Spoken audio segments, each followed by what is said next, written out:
I don't believe it. I beg your pardon. It is Barnabas. And you're Elizabeth, cousin Elizabeth. Cousin Elizabeth.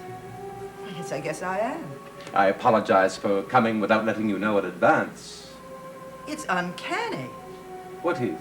With that portrait over there, have you seen it? Yes.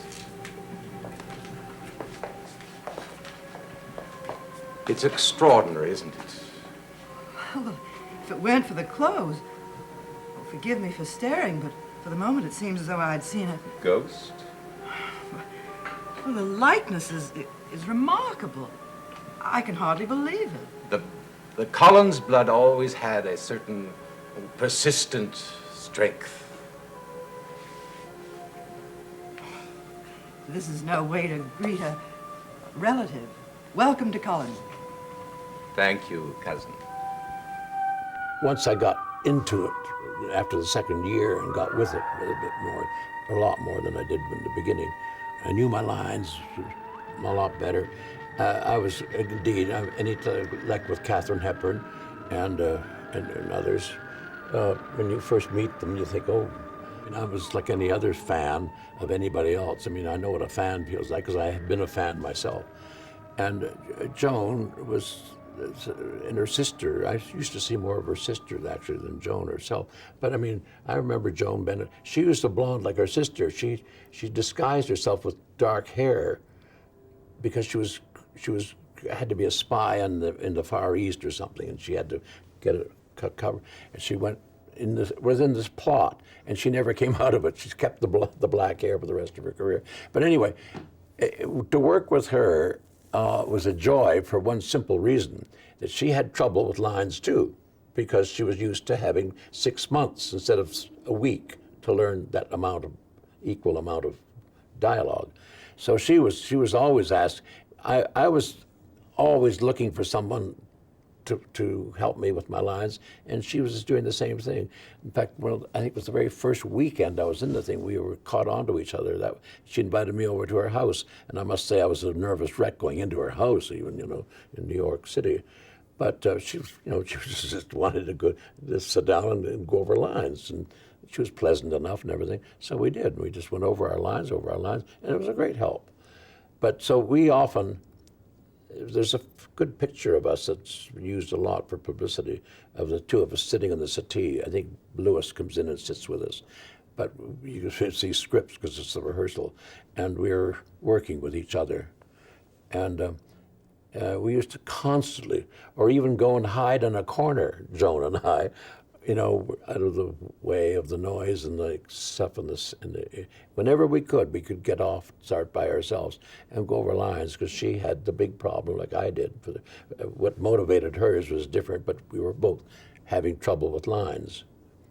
And she was very little up, which she, like me, we got used to it sooner or later. But she'd been at it for a year before me. But she said it was very difficult for her to come in and do this because of the habits of the Hollywood feature movie, The time, whatever, anywhere, pictures, 90 minutes is the standard kind of thing. So, and she was very charming, and and we were friends. She was very nice. We had good times together. There was a night such as this, a night when a young, beautiful woman was pressed to her limits. She could no longer accept what the future held for her. Suddenly, with a last surge of energy, she broke free and hurled herself off the cliff. Her scream reacting and echoing as she plunged downward. Her body was impaled in the large, craggy rocks below. Her lover descended to the bottom of Widow's Hill and found her body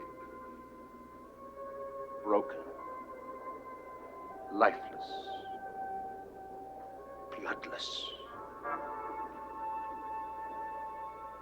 As violent as her death was, the expression on her face was one of serenity.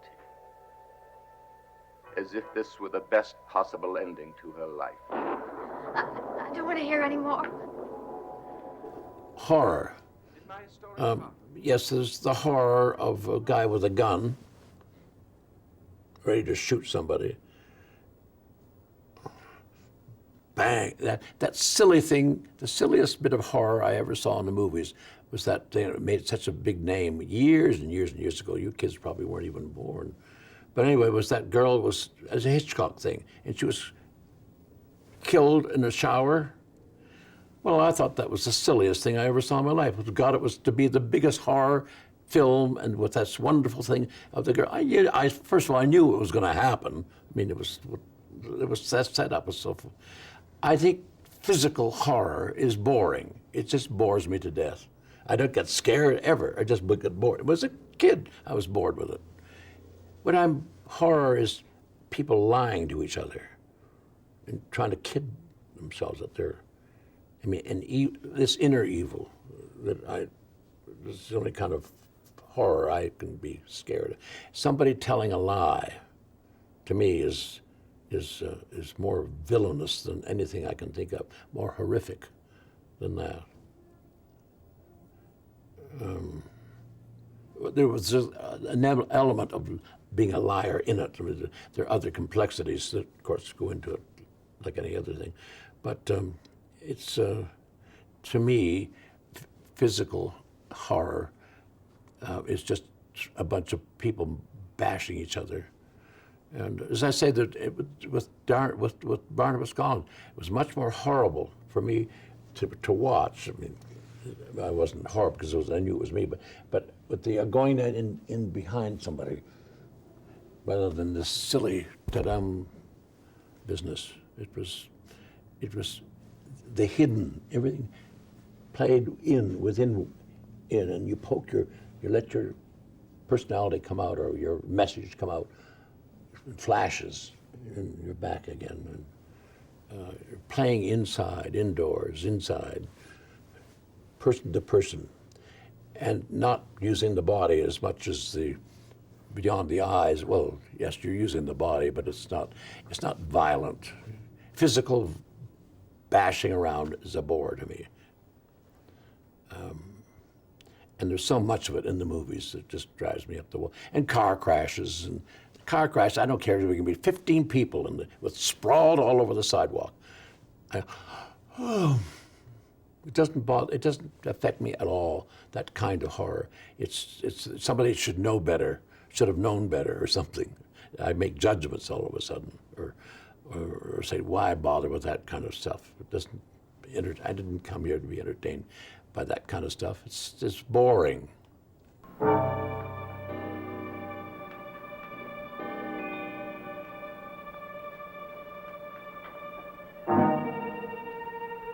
Good evening, Barnabas Collins.